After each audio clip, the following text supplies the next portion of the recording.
Okay, so my beef is that you have to be a Carrier or Bryant dealer in order to install this equipment.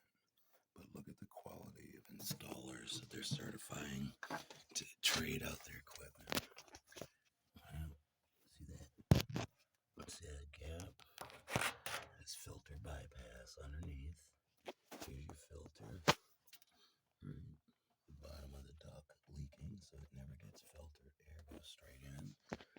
Same thing here at the top.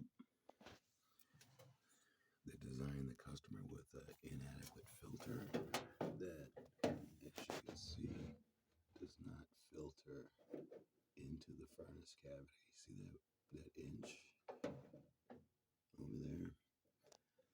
So it's coming in from the top, skipping up over the filter, going directly to the motor in squirrel housing. You look under here, big hole entrance into the plenum. No metal, just fucking tape.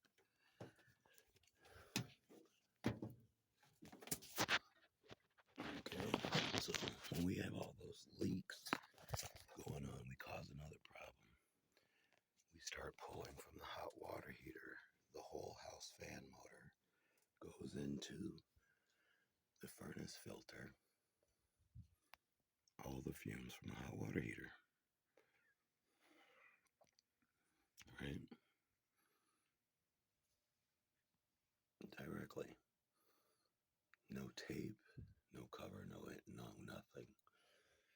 Right, so here's with a new filter that I'm going to have set up for them, 16 by 20 by 1, 2 inches taller.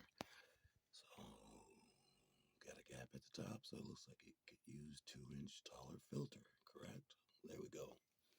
Once again, this was installed by certified Bryant and Carrier